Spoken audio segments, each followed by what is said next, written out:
पम बाबू सर्दी के भोरे भोरे औंघाते हुए उबासी लेते हुए पतली ऊनी चादर देह से लपेटते हुए बरामदे में चले जा रहे थे। कोई उनके नाम का हाक दे रहा था। कौन हो सकता है जो उन्हें पूरे नाम से पुकारे? वो सधी हुई पुकार थी, देसी नहीं। पम तिवारी जी। घर में कोई हो तो ना हाक सुनकर बाहर जाए। अकेली जान और उनकी देख रेख करने वाला टूअर ललुआ जाने कौन जन्म का संबंध निभा रहा है। आया तो था शागिर्द बनने, सेवक बनकर रह गया। न वे सिखा सके न वो सीख सका। उनके बेटे बहू छोड़कर चले गए। पिता के पेशे से बैर जो ठहरा, ललुआ न जा सका। उनका हमदम हमराज और बचे खुचे खपरेल मकान का मालिक खेतों में कमाता और दोनों का खर्च चलाता, मस्त रहता और पम बाबू से पुराने दिनों के किस्से सुनता।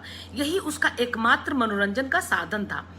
अजनबी हाँक सुनकर पम बाबू बाहर निकले। ललुआ पोखरी की तरफ निकल गया होगा। बहुत दिनों से किसी ने पूरा नाम लेकर नहीं पुकारा था। अपने टोले में पम बाबू के नाम से जाने जाते थे। अवै थाती सुर में गाते हुए वे बाहर आए। आंखें मीचते हुए एक अनजान युवक पर नजर पड़ी। इस देश का तो नहीं लग रहा प्राणी। उनींदी आंखें फक से खुल गईं। आप ही हैं ना पम बाबू, इस इलाके के सबसे मशहूर हंक पड़वा? मैं मुजफ्फरपुर से आया हूँ, आपको मेरे साथ चलना है। वहाँ आपकी कला की हमें जरूरत है। आपकी जो डिमांड हो बता दीजिए। सामने खड़े युवक को पम बाबू ने अजीब नजरों से घूरा। ललुआ हाथ में बांस का दतुअन और लोटा भर पानी लेकर खड़ा हो गया था। कौन भेजा आपको यहाँ? वो बताया नहीं कि हम ये काम छोड़ दिए और किसी को जरूरत भी नहीं हमारी। हमारा बुढ़ापा आ गया है, हमसे नहीं होता ये सब। हम नहीं जाएंगे कहीं, माफ करिए। दोनों हाथ जोड़कर वे पलट गए थे। गले में रेत सा फंसता हुआ महसूस हुआ। आखिरी बार चलिए, आपके बिना संभव नहीं। कल ही 13वीं है और कल ही आपकी जरूरत है। ललुआ बोल दे उनको, हम नहीं करते ये काम। मालिक नहीं जाएंगे, आप लौट जाइए। कैसे पता चला आपको? कौन भेजा? यहाँ तो किसी को नहीं पता कि हमारा पुश्तैनी धंधा क्या था। ललुआ हैरान हुआ। युवक ने अपनी जेब से एक पर्ची निकाली और ललुआ को बोला, अपने मालिक को पढ़वा दीजिए। ललुआ ने हैरान होते हुए पर्ची ली, खुद तो पढ़ न सका। पढ़ता कैसे? LLPP यानी लिख लोढ़ा पढ़ पत्थर जो था, सीधे पम बाबू के आगे जाकर पर्ची थमा दी। पर्ची पढ़ते ही उनके चेहरे का रंग उड़ गया।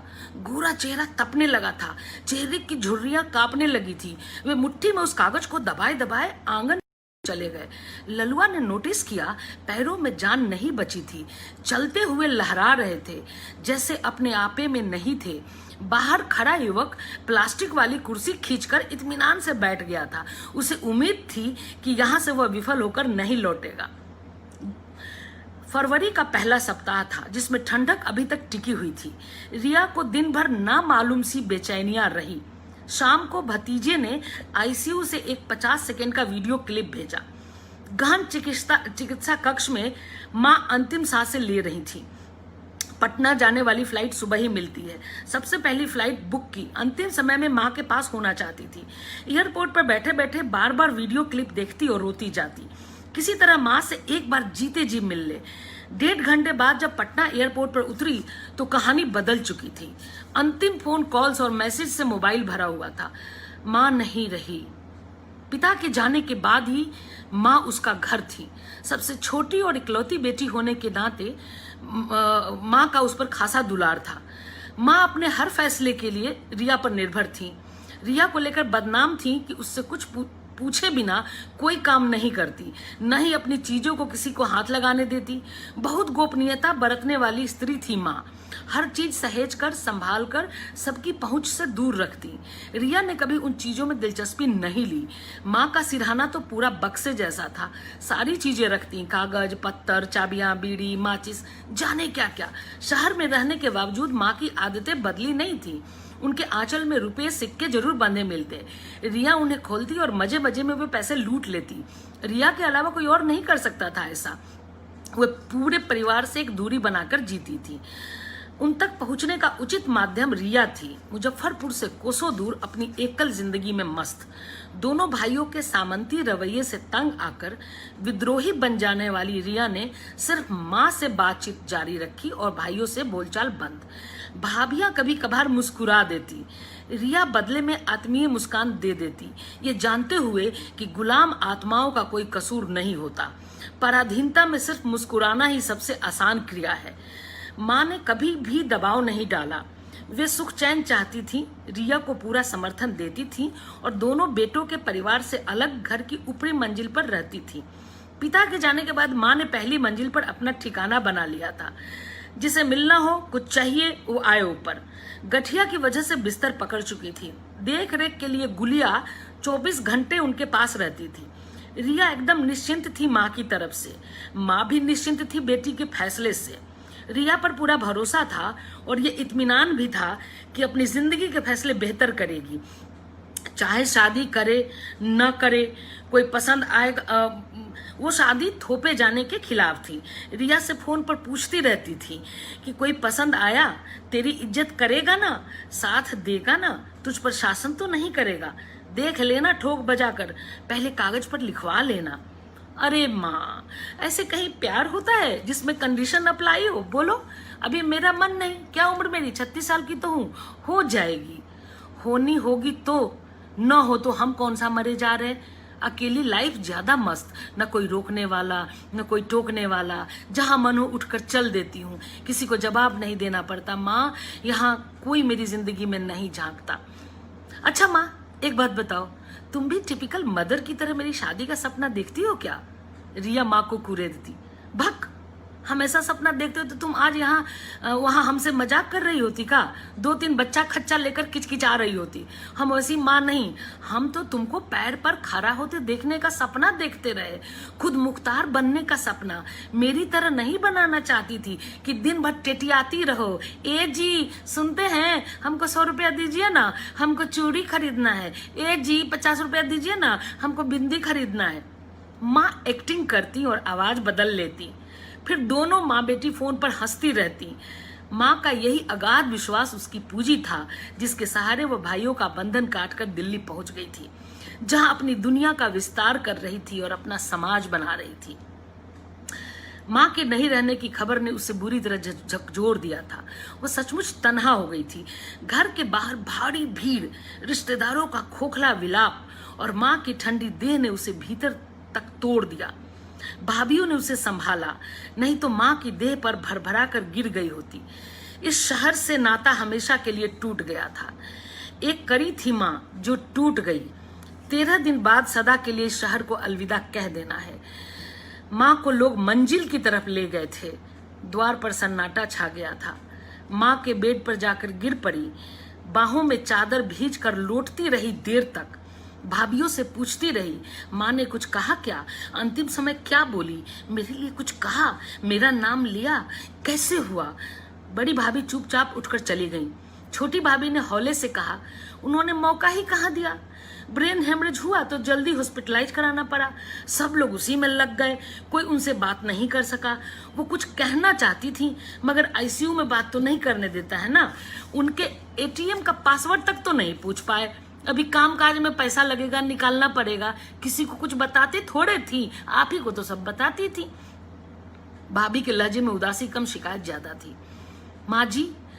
माँ जी आपसे ज्यादा बात करती थी, आपको पता होगा, आपको बताई होंगी ना अपनी इच्छा। भाभी के स्वर में उलाहना भी था और उदासी भी थी। रिया चुपचाप सुबकती रही। माँ के तकिया पर सिर रखकर सो गई। भाभी कब उठकर चली गई पता न चला। देर रात सब मंजिल से लौटे। घर में विधि विधान होता रहा। रिया को किसी ने नहीं जगाया। गुलिया पलंग के नीचे सो गई थी। सुबह कुछ बदली हुई थी। भाइयों के चेहरे पर अवसाद की जगह थकान की छाया थी। भाभियां काम करके हलकान हो गई थी और बड़ी भाभी का बरबराना शुरू था। गांव के कुछ रिश्तेदार डेरा डाल चुके थे, कुछ तो 13 दिन तक हिलने वाले नहीं थे। छोटा भाई करता बना हुआ था, इसलिए वह एक कमरे में शांत पड़ा था। बड़े भैया बहुत एक्टिव थे, सारा उन्हें संभालना था। रिया से दोनों भाइयों का अबोला सा था। द्वार पर सब बैठे थे। रिया को बड़ी भाभी ने टोका, आप माँ के पैसों के बारे में जानती हैं? जमीन का कागज पत्र कहाँ रखा है ये भी हम लोगों को नहीं मालूम, आपको तो जरूर बताई होंगी। पैसा निकालना है, आज से 13 दिन बाद काम ही काम। 2 दिन का भोज होगा और मांगने वाले भी आएंगे, दान भी करना पड़ेगा, खर्चा तो बहुत होगा, बजट बनाना होगा। पहले पैसा का पता चले, फिर उसी हिसाब से न तय होगा भोज भात। बड़े भैया की आवाज में गहरी चिंता थी। दुख का साया कहीं नहीं दिखा। रिया को सारा माजरा समझ में आ गया था। उसका मन हुआ 13 दिन न रुके, माँ तो चली गई, 13 दिन की क्रिया बेमानी है, इसे क्यों करना, भोज भी ना हो। उसने अपनी इच्छा जाहिर कर दी। सुनते ही घर में बम फटा। हम कंगले हैं क्या? हम जो दूसरों का भोज खाते रहते हैं, हम उनको क्या कहेंगे? समाज को क्या मुंह दिखाएंगे? हम जो इतना चुमावन रुपया दिए हैं शहर भर में, उसको वसूलने का समय आया तो हम छोड़ दें? तुमको तो दिल्ली चले जाना है, हम लोगों का समाज तो यही है, हमको तो समाज में यही रहना है। जिसको जाना हो जाए, हम लोग कर लेंगे सब काम। कल ही बैंक से बात करेंगे। बाबूजी का पेंशन माँ के अकाउंट में जमा होता था, 4-5 लाख होगा उसमें से, इतना खर्चा तो होगा ही ना। रिया उठी और चुपचाप पहली मंजिल पर माँ के कमरे में चली गई। भाई के फट पड़ने के बाद उनका संकेत समझ गई थी कि वे नहीं चाहते थे कि रिया यहाँ रुके या कोई दखल दे। माँ का पैसा किसी तरह रिया उन्हें सौंप दे। बड़ी भाभी सिरहाने आकर खड़ी हो गई थी। माँ का बक्सा काहे नहीं चेक करती हैं? रूम में ही रखा होगा ना कहीं, आराम से ढूंढिए, मिल जाएगा। वैसे भी माँ का रूम आप ही चेक करिए, हम लोग नहीं छुएंगे, कलंक लग जाएगा। रिया ने गीली आंखों से भाभी को घूरा। घरेलू काम में घिसी हुई उनींदी आंखों वाली वह एक लाचार औरत थी जो अपने घर के मालिक का हुक्म बजा रही थी। वह लेटी रही, सुबकती रही, दिल्ली वापसी का प्लान करती रही। जोर से प्यास की तलब महसूस हुई। गुलिया चौखट पर बैठी थी, वह बड़बड़ा रही थी, अब हम गांव लौट जाएंगे, इन लोगों के साथ नहीं रहेंगे। रिया ने गुलिया को पुकारा, दीदी सिरहाने में देखो, एटीएम कार्ड वहीं रखा होगा, दे दो इनको। आप मत रुकिए, 13 दिन आपकी 13 किस्म की दुर्गति कर देंगे, आप मुक्ति पाओ, सब दे दो इनको और निकल जाओ। गुलिया, तुमको माँ कुछ बताई थी? तुम रात दिन साथ रहती थी ना, क्या बोलती थी? रिया का दर्द सुनकर गुलिया का कलेजा कांप उठा था। हमको क्या बोलेंगी मलकिनी, अब आपके बारे में बहुत बात करती थी, मरने के बारे में कभी कभी बात करने लगी थी। इधर इतना जरूर बोलती थी कि अपने नाम की जमीन बेटों को नहीं देंगी, दादा की संपत्ति में से हिस्सा भले ले ले, लेकिन अपने नाम की जमीन जो उनको नैहर से मिला था वो कभी बेटों को नहीं देंगी। जब वो कभी बोलती थी, जब कभी गुस्सा होती थी तो जमीन की बात बोलती थी जोर जोर से। आपको लेकर दोनों भैया मलकिनी को बहुत कोसते थे, कहते थे कि आपके बाद आपकी बेटी को यहाँ घुसने नहीं देंगे। रिया को सुनकर हैरानी नहीं हुई। माँ का स्वभाव जानती थी, जिद्दी थी, ठान लिया सो ठान लिया। वह डरी कहीं माँ ने वह जमीन उसके नाम तो नहीं कर दी। नहीं नहीं, कदापि न लेगी जमीन, उसे कौन सा गांव में रहना है, अब की गई तो वापस न लौटेगी, क्या करना जमीन लेकर। माँ ने उसके नाम कर दिया होगा तो भी वो अपने भाइयों के नाम कर जाएगी। कुछ नहीं लेकर जाना यहाँ से, बस माँ की एक साड़ी ले जाएगी बतौर यादगार, और कुछ हाथ नहीं लगाएगी। लेटे लेटे उसने माँ के सिरहाने में हाथ लगाया। हाथ ज्यों ज्यों अंदर करती गई, कई चीजें टकराने लगी, कुछ ठोस, कुछ पेपर, कुछ सिक्के। ज्यों कर उठी रिया, गुलिया दरवाजा बंद कर। गुलिया ने दौड़कर दरवाजा बंद किया। रिया ने पूरा गद्दा उठाकर नीचे फेंक दिया। सिरहाने का साम्राज्य खुल गया। कुछ जंग लगी चाबियां, कुछ सिक्के, मुड़े तुड़े रुपये, कुछ खुली बीड़ियां, कुछ कतरने, 4 तह किया हुआ मर्दाना ऊनी शॉल और एक पतली सी फाइल। गुलिया और रिया दोनों अचंभे से सिरहाने के साम्राज्य को देख रही थी। इन सामानों को कौन हाथ लगाए? कपकपाते हाथों से रिया ने सामान उठाना शुरू किया। गुलिया ने बीड़ियां उठाई, सबसे पहले फाइल उठाई, स्टाम्प पेपर थे वो। रिया की आंखों में इतना पानी था कि पेपर पढ़ नहीं पा रही थी। धुंधली आंखों से जो उसने पढ़ा, उसके पैरों तले से जमीन खिसक गई। माँ के हाथ लिखा छोटा सा खत उसके नाम था। एक श्वेत श्याम मर्द की घिसी हुई तस्वीर थी, घनी दाढ़ी, तीखे नए नक्श। एक पेपर पर कविता नुमा कुछ लिखा था, जिस पर पहेली जैसा कुछ लिखा था। नीचे लेखक का नाम पता भी लिखा था, और नाम पता भी कविता में लिखा था। वो मैं आप लोग को सुनाती हूँ। ये जो 2 लाइन में कविता सुना रही हूँ, इस सारे गांव के नाम है, ये पता है किसी का, लेकिन कविता में ये पता लिखा था उस पर्ची पे। लोमा लाठी, शान भथाही धन तिसियौता ममला गेल महिसौर। लोमा लाठी शान भथाही धन तिसियौता ममला गेल महिसौर। मिर्जा नगर के ललना है जानकी सुंदर सुशील सिरमौर। इस कविता का अर्थ मैं कहानी के बाद बताऊंगी आपको, लेकिन इस लोमा गांव का नाम है, भथाई गांव का नाम है, तिसियौता गांव का नाम है, महिसौर गांव का नाम है, और उसके नीचे रिया की माँ का जिक्र है। मिर्जा नगर, वो मिर्जा नगर की रहने वाली थी। तो मिर्जा नगर के ललना है जानकी सुंदर सुशील सिरमौर। पहली दो पंक्तियां पढ़कर रिया कांप गई। मिर्जा नगर तो उसका ननिहाल है। ननिहाल वर्षों पहले छूट चुका था। पिता ने कभी जाने नहीं दिया, न माँ को न किसी भाई बहन को। शायद किसी से झगड़ा हो गया था, तब से आवाजाही बंद थी। रो धो के माँ भी मिर्जा नगर को बिसरा गई। श्वेत श्याम तस्वीर उठाकर देखा तो ऐसा लगा चेहरा जाना पहचाना सा है, कहीं देखा बचपन में। स्मृतियां साफ नहीं हो रही थी। माँ का बिलखना, बाबूजी की दहाड़ याद आई। उसने स्टाम्प पेपर को देखा, वो जमीन के कागज थे। माँ का साइन था, अंगूठे का चिन्ह था, सबसे ऊपर उसमें पम्पम तिवारी, ग्राम मिर्जा नगर, जिला वैशाली।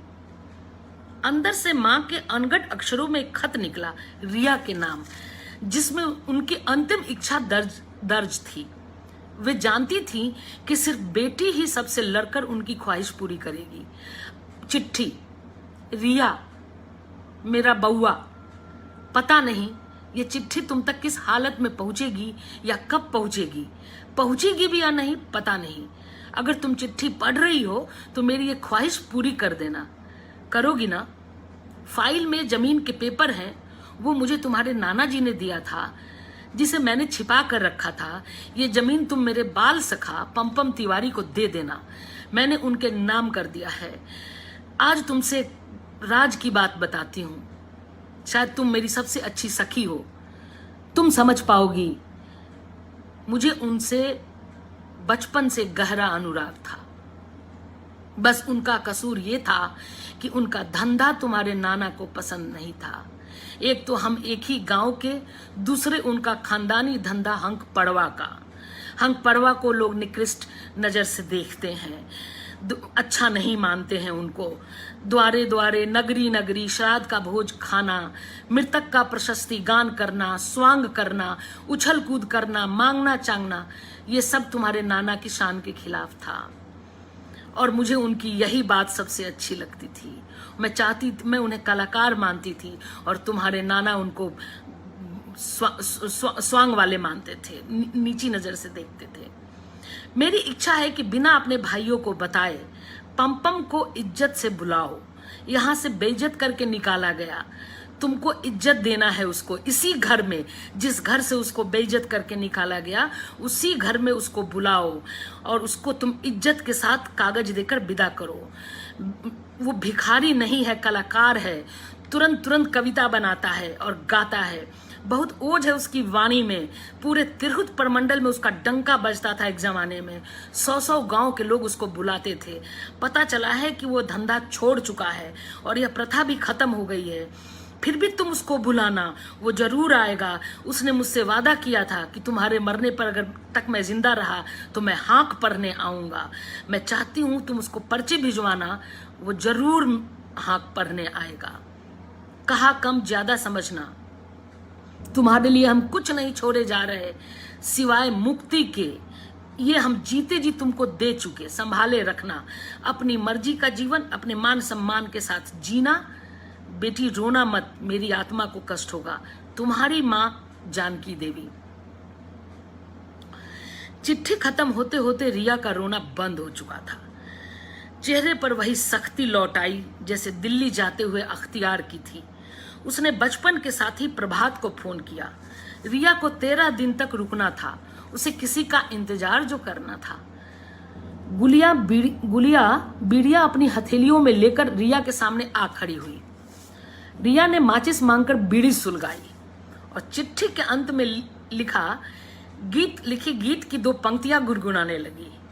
पटना से बैदा बुलाई दा, नजरा गईली गुइया गुइया पटना से, हो पटना से बैदा बुलाई द, नजरा गईली गुइया।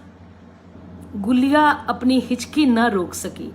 माँ का कमरा सैलाब में डूब गया, जहां दो आत्माएं टापू की तरह तैर रही थीं, अपना ओर छोर ढूंढती हुई। अचानक दरवाजे से तेज आवाज आई, हो बुढ़िया के रोटी पुतोहिया के भात। बुढ़िया बोले तट ठोठे पर हाथ, हे जय जयकार रहैया, बिजरौली वाला जजमान के माथा फटैया। हे वाह वाह रे जमाना, बड़का भाई के कलकत्ता में कारखाना, बड़का भाई के मोच जैसे बर्छी के नोक, छोटका भाई के मोच जैसे बकरी के पोच। हो जय जानकी जगदम्बा, हाथ गोर लंबा, उर्दी के खेत में रहरी के खंबा। हो जानकी सिंगार जैसे चंदा उतार, जानकी के गान जैसे देवी स्थान, जानकी बसान जैसे स्वर्ग में बिहान, दुष्ट बेटवन के नरक में स्थान। हो जय जय बुढ़िया के रोटी पुतोहिया के भात। बुढ़िया बोले ता ठोठे पर हाथ। दोनों भाइयों की भ्रुकुटी तन गई।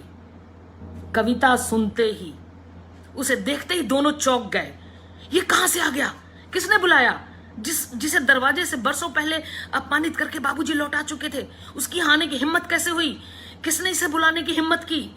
अपने दरवाजे पर हम हंक पड़वा नहीं चाहते, अब कोई नहीं चाहता हंक पड़वा। हंक पड़वा गान में सबका माहौल उड़ाता था, सबके भेद खोलता था और अंत में गुणगान करके उपहार लूटता है और माहौल गमगीन करता है और ठगता है। अंक पड़वा जाते जाते कुछ न कुछ ले जाता है ठग के, और कुछ न कुछ मोटी चीजें ले जाता है, कम में नहीं मानता है। किसने बुलाया अंक पड़वा को? दोनों भाई इसके लिए तैयार न थे। वे क्रुद्ध निगाहों से रिया को देख रहे थे और दरवाजे पे चिल्ला रहे थे। माँ की इच्छा पूरी होते देखकर रिया मुस्कुरा उठी। वो भाइयों का रिएक्शन देखने को आतुर थी। कैसा लगेगा जब जुल्म सितम का पर्दा फाश होगा।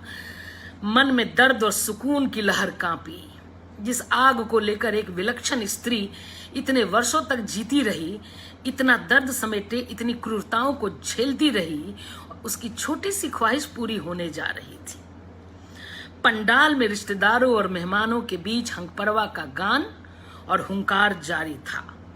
सफेद धोती, कत्थई रंग का मुरेठा सिर पर बांधे, लाल लाल मतवारी आंखें, काला जूता, सब मिलाकर अनोखी छटा।